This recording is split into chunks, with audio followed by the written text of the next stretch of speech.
have ever wondered what it truly feels like to build a startup? The restless nights, the small victories, the heavy weight of decisions. Today's guest has lived it all, listeners. Welcome back to BizBlend. I am your host, Sana, and today's conversation it isn't about just the blueprints or pitch decks. It's about the human side of entrepreneurship. Now, talking about my guest, he has built two startups from the ground up, invested in over 70 others, and mentored hundreds of founders who have sat across the table with equal parts ambition and fear. And what makes his story unique isn't just the experience, but how he chose to capture it. Instead of writing another step by step manual, he wrote The Entrepreneur's Odyssey, a business novel that blends the grit of the lean startup with the soul of the alchemist. It's less about instructions and more about immersion, about walking in a founder's shoes and feeling the tension between hope and heartbreak. So, today we are going beyond theory and into lived truth. Let's dive into the real journey of entrepreneurship, equal parts chaos and clarity, with our incredible guest, Andrew Ackerman. So, Andrew, welcome to the show. And as always, it is such an honor to have you here with us. Damn, that was a great intro. I think I'm gonna rip off some of that and use it myself. Oh my God, that's flattering. That's flattering. Thank you. Thank you so much, Andrew, for your kind words. And let's first begin with your journey of building your first startups. So I mean, what exactly, what moment or any epiphany or any experience made you think that this startup or this business model is going to work, and what moment nearly convinced you to walk away? So, if I'm brutally honest with myself, and I try to be, there was a lot of luck involved with my first startup. I made a ton of mistakes, and the, um, the best thing I can say about it is that none of my mistakes killed the company. So, I'll give you an example. My I graduated business school in like 1995. I know it seems a long, long time ago. And when I Mm. graduated, the whole startup culture and even what VC wasn't very well known. So, Oh, I had two choices basically, investment banking or consulting, and I chose consulting. But then just a few years later, this whole internet popped open, and I'm yeah. like, that's what I wanted to do with my life. And by complete chance, the brother of one of my friends from business school was starting a company that became Funk One, and they were looking Uh, for a third co-founder, and I kind of lucked into it. mm, wow. So I think, yeah, I mean, luck is there. Excuse me. But you know what, Andrew? Sometimes, I mean, I'll be very blunt. Sometimes we do have the opportunities around us. We see them, but I don't know, we kind of push back ourselves to take those risks. So I kind of believe that yes, it's luck, but then also you definitely decided to take a risk as well, because being a co-founder, that too in the dot-com boom, and a very, very young company, it is not a joke. Sure. So two things that you brought up that are really interesting. I wish I could remember who said this, but I firmly believe that luck is the end result of preparation. We all get an equal amount of lucky breaks, but the people who are constantly thinking about what they want to do and how these different opportunities can help them, they're laser focused on their startup or their career. When those lucky breaks come along, they're in a position to take advantage of them. And the people who are not thinking about it all the time and not purposeful about it, they get this lucky break and like, damn, not the right time for me to do that. Or I wish I could invest in that startup, but I'm just not liquid right now. That's not bad luck. That's good luck, bad preparation. So, that's one of the mindsets that I've come to adopt. And I think it's true. Definitely. Definitely, Andrew. Um, Now, a more of a kind of, a general question, but definitely from all the lived experiences that you have had as a founder as well as an investor. Um, it's mostly around uh, the pressure cooker of entrepreneurship. I mean, Mhm. you might have experienced, would have seen founders break under pressure as much as if you have seen them thrive. So, what do you think is the most misunderstood pressure of being a startup founder? How lonely it is. It really is, it's a little isolating in a lot of ways because people think, "Oh, you're doing this startup, how glamorous it is, how cool it is, you're your own boss, blah, blah, blah, blah, blah." But really, there's a lot of staring at a computer screen all by yourself or with your co-founder. There's a lot of emails that people don't respond to because they just have no idea who you are. There's a lot of rejection involved in it. And unless someone has gone through that themselves, it's very hard to really get a feel for what that's like. It's very hard. So really, the only people who get what you're doing are people who have done it themselves. That is so right. That is so right, Andrew. The good thing that you have been on both the ends. So, I mean, I so much agree with you because, um, I mean, um, there was a time when, in India as well, there has been a boom of people, kind of shunning the 9 to 5 corporate jobs and Mhm. then becoming founder startups. And I don't know, I mean, it's a very strange observation, but sometimes I do really see a lot of case studies where startups they collapse within the first 5 years of their operation or reception. um, and sometimes it's I think those experiences are really really required because apart from the failure side, they do teach a lot about um, why do I need this strategy, what exactly didn't work, what were the problems, and what do I need to learn or have the most important takeaway so that the same thing doesn't happen with my next venture. And sometimes even founders they don't even venture any further to have a startup. So I think it's quite a messy, it's quite an isolating journey. But then, Yeah. uh-huh, go ahead. Now, I was gonna say, like, that's also one of the reasons founders are very leery of investing in solo founders. Um, we don't actually put it in the terms of, like, it's lonely, it's hard for you to keep going, though if you ever asked an investor point blank, they would probably say, "Oh, yeah, there's a lot of that." But the other piece of it is, um, there's 2 pieces to it, actually. On the one hand, if you don't have somebody else who is your peer, they don't have to have 49% of the company or 51% of the company.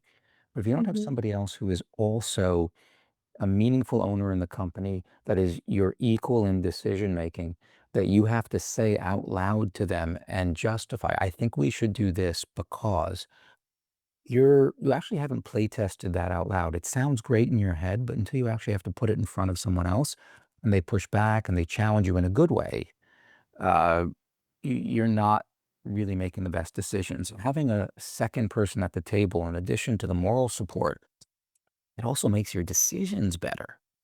And Yeah. lastly, there's a little bit of an inference about the type of founder you are if you resist having a co-founder. It's almost like this is a person that's probably not open to coaching. They don't, they're very focused on, I want to own 100% of it. I want to make all the decisions. I don't want to give up any control. That's kind of not the person we want to back. And I talk about this in the opening chapters of my book, where the um, the investor in the book, he kind of really loves the idea that the founder is brought to the table. He likes the founder, and then when the founder, says that it's just him, there's kind of an Mhm. awkward pause, and it's like not ideal. And there's a good chunk. There's 2 other chapters later in the book about potential co-founders and why one's not a fit and the other is. But it's really important, right? If you have an idea and you're thinking about going out there, I would say the number one thing you have to do is find a co-founder who complements you skills-wise and get them to come on board. It's kind of your first sale, and it's very important. Oh, I absolutely second that. Absolutely second that. I think um, it really helps the founder in course correction, instead of having their own echo chamber, the people like yes men around them. Um, Or no men to say no, right? yeah. In my first startup, I was an ex-consultant, so we had all these prices that the salespeople were putting out, and like when it was $9 per person, then it was $8.99 per person, or $8.95 per person. I'm like, guys, this is ridiculous to have a zillion different prices. Like we need to standardize. And I got to be a little bit of a dick about it until the CEO, my co-founder, pulled me aside. It's like, you don't understand, right? At this point in the company's existence, we just have to say yes. We can clean all this up later. But right now we have to say yes, take the contract no matter what it takes. And he was totally right. And if I did not have a co-founder there who could take me into the room and like firmly but respectfully kind of turn my head on straight, I would have spent all my time, or a chunk of my time doing stuff that would have hurt the company because there was no one there to give me the other perspective. Mm, and uh, is it common with all the startups, Andrew, that there's a kind of pressure of rapidly growing, rapidly scaling, or justifying the ROI? I mean, I've seen a lot many, as I was mentioning before, case studies where, and just for the sake of rapid expansion or rapid growth, um, I mean, they just collapsed. I mean, we have seen so many examples out there. Do you think this is very common, or this is something natural, or it can be avoided? So the pressure for rapid growth is around a certain type of startup. So let's be kind of clear what we're talking about. VC-backable tech startups are what we're Mm, talking about here. So if you have a more traditional small business startup, you're opening up a restaurant or you're opening up a consultancy, you can grow at different paces and you can grow out of revenue. I mean, if you're opening a car wash, you can get a traditional business loan. That's totally fine. And then you can grow at your own pace and you can make a lot of money that way, mm, potentially. Uh, mm, but that's not what really we're talking about when we say startup. That's kind of a shorthand for VC-backable tech startups. And for that kind of startup, you can't get money from the bank because you're coming up with something that's totally new to the world. They don't know how to underwrite that. And you exactly. often can't grow out of revenue because you're not going to have revenue for a good year or two or more. Mm, So mm, for those kinds of startups, the least worst alternative they have left is VC money.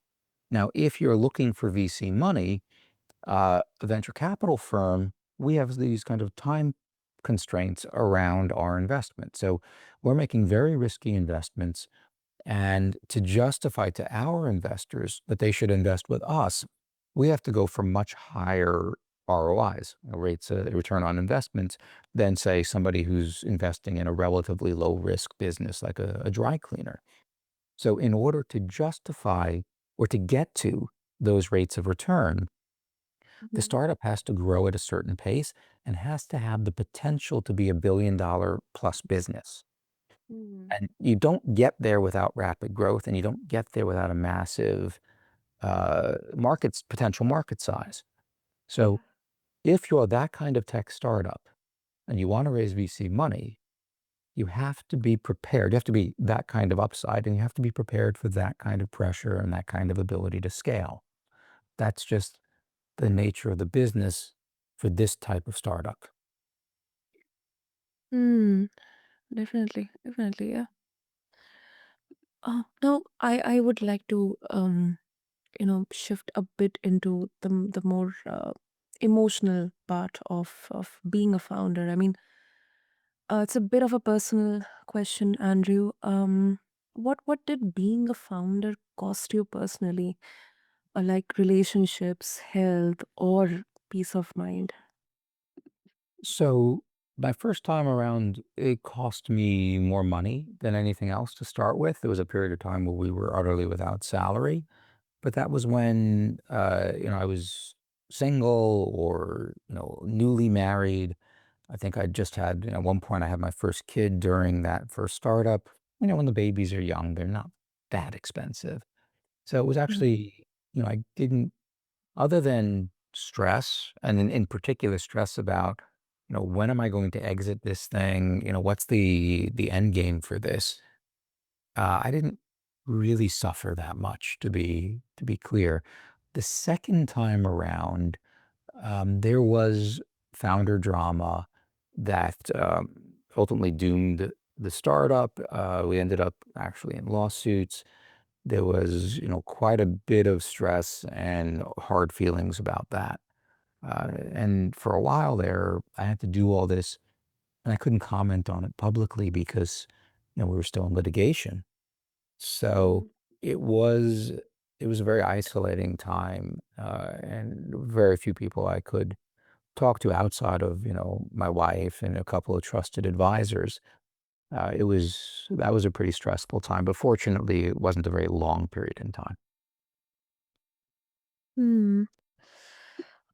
I mean, first of all, thank you for sharing that openly, Andrew. And do you feel, um, do you believe that as a founder, it's kind of a prerequisite capability to be emotionally strong, to kind of, accept the setbacks, the pressure, the isolation? I mean, is that kind of a, you know, yeah, exactly, prerequisite skill that every founder should have or a potential founder should have? Well, the isolation you should deal with by having a good co-founder and surrounding yourself with other entrepreneurs who have been through it. You can mitigate that. The thing that you absolutely have to have is resilience, right? You can't be afraid of being told no. You can't Yeah. take that personally. If you So, do, and I mean, it's okay to be disappointed, but if it sets you back and it ruins your day every time someone says no, not the field for you. And that mm, actually goes to part of the reason why I wrote the book as a novel rather than a how-to guide. yeah, I wanted people to really understand what it feels like, not just what it takes to get done, but what it feels like to be an entrepreneur. And, it's not like the Steve Jobs biopic. It's not like the Facebook movie. It's a much different day-to-day experience. So by writing it yeah, as a novel, the people who are, sitting in an office somewhere or a cubicle struggling with this pain point that they think they have a really great solution for and trying to decide, like, is leaving my day job and starting a startup to solve this, is that for me? By reading the book, they can get a feel for whether or not temperamentally that's the right path for them. totally, totally. And I really love that, kind of a um, shift, a kind of a refreshing way, because most people they write business books as guides, but you wrote yours as a novel, and then it's basically not telling people what to do, but letting them actually feel the ride. And then sometimes I believe feeling the story, it makes it stick more deeply than, just a checklist or just, how to do or simple guides. Well, I wish I could claim that it was an original idea, but actually, that's partly the reason that every religion known to man is stories, right? They Mhm. tell no, in theory, you should start a religion like, okay, let's cut to the chase. Here are the 20 things you can't do and the 10 things you have to do. But none of the religions take that approach. They're all stories about founders, in this case of the religion, ancestors, creation myths. But, and while there are do's and don'ts, they're often embedded in that concept. And that makes them more memorable, more relatable. And then when you go forward a little bit, just to really jump into like a totally different example, Friedrich Nietzsche wrote many books. The first couple of books were all philosophical books. They were written like philosophy books. And at one point, he's like, you know what? Here's my problem, right? I'm fighting against myths. Like there's assumptions about how people live their lives that are so deeply embedded in our subconscious that just talking about, different philosophies doesn't get through. So when he wrote Thus Spoke Zarathustra, his seventh book, he wrote it Huh. like like a Bible. He wrote it as the story of this prophet. And he's like, you know what? I'm going to start writing my own myths. And I'm going to have these myths, connect with people at such a deep level that it actually gets them to challenge those assumptions they didn't even know they had. So the idea of using stories to get ideas across, I wish I could claim it was my own, but it's, several thousand years older. Uh, and it's just a really powerful device. Yeah, yeah, definitely, definitely. And I really, really appreciate that, you did claim that you said it's an original idea. It has never happened before. It has happened, but definitely for the business world, it's quite rare. Um, but I think now more and more, because now people are also becoming individually active in sharing their experiences and sharing Mhm. their insights from those lived experiences. Definitely storytelling is something that is definitely a very effective kind of hook strategy. Absolutely. Absolutely. In fact, we mentioned this in the you mentioned this in the intro. I spent a good chunk of my life running accelerator programs. So dealing with founders who are kind of in that gray area between they've already worked on the idea to develop it and they've already got maybe product ready to go, but still in the session where there's a lot of work left to be done on how they want to, finish the product, how they want to go to market. And I found that the advice that stuck best were stories about other similar startups and how they handled those situations. So, and I don't think that's also not necessarily super original. A lot of people will use that as a way to get their point across. To the extent I'm doing anything original is rather than, a series of unconnected anecdotes, I've tried to tell the entire story through a same connected narrative about a fictional startup going soup to Mm. nuts. So it's all about that same founder, that same angel investor, and the challenges they're working through together. Brilliant, brilliant. And talking about your stint with investment, I mean, you have invested in 70 plus startups. Mhm. Um, uh, do you see any common patterns throughout them, that consistently separate the ones who secure funding than, the ones that don't? That's a very good question. The startup world is all like, yes, this is what matters. And then, oh, but there are exceptions, right? Or it depends. So I won't say 100%, but I will say, and this is not going to be particularly insightful, but the founders who have had prior startup experience, ideally an exit.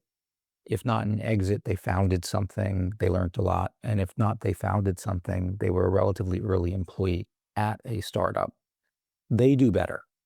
And they do better because they know what they're getting into, right? If Yeah. startup life's not for them, they've self-selected out. They don't do a second startup. They've seen a lot of the mistakes and they're determined not to make them again. So they tend to perform better overall for me. Yeah, that's obviously, I think that's kind of yeah. And I think it's also fascinating because we often hear more about, okay, these are the new unicorns, these are the startups that have secured huge funding from so and so VCs or so and so corporate funding, and these rounds of funding. But you have sat with the 95% who also don't make the headlines. So I think your perspective, it can really demystify success and failure. So also those guys like the opening eyes of the world, they started out with three people in a room or four people in a room also. Like these overnight successes, they took 8 years to get there. True. Yeah. So, it's not like they're different. It's just that that's what people read about and it seems so glamorous, but it doesn't really reflect the realities of what it takes to go from 0 to 1. Yeah, that is so true. That is so right, Andrew. So right. And then often I think those, you know, 8 years, or sometimes we see many startups working in the stealth mode. That kind of goes unseen, or maybe doesn't get highlighted in the news or in the media. But I think that's Or that. even if they're not in stealth mode, right? They're just not newsworthy when they're, hey, we got our first $2 million in sales. Like, that's awesome to the investor. It's not something that TechCrunch is going to write up. Right. Superb, superb. So, Andrew, obviously for our listeners, especially all the entrepreneurs and the potential founders and the business owners, they would like to get a hold of your book, the novel, The Entrepreneur's Odyssey, and connect with you as well. What would be the best way? Certainly. So it's available on Amazon, like everything else in the world. Entrepreneur's Odyssey. My last name is Ackerman. You should be able to find it right away. If you want a little bit more about me, my personal website is Andrew, the letter B as in boy, Ackerman.com. Tell you a little bit more about me. If you're teaching entrepreneurship, for example, I teach an entrepreneurship course. You can hear about or read about how I teach it, and maybe the Entrepreneur's Odyssey is a good companion textbook for your course. So check out the website, and if you want to reach out to me, there's contact info on that site, or you can just follow me on my socials, whatever you're comfortable with. Super, super. Well, make sure to have all the details in the show notes. And Andrew, this is such a candid conversation, because I think it's more about honesty, not just about strategy. And entrepreneurship isn't just about the spreadsheets or the valuations. I think it's about the late night doubts, the weight of decisions, and that courage to keep going even when everything is, like working against you or conspiring to work against you. So thank you so much for bringing the human side of entrepreneurship, and of course the human side of investing as well. Thank you. Absolutely. Thank you for having me. So, listeners, and you reminded us that startups aren't built by formulas alone, they're built by humans. Messy, brilliant, stubborn, hopeful humans. And that's why The Entrepreneur's Odyssey isn't just a book, it is a mirror for anyone who has ever thought about taking this leap.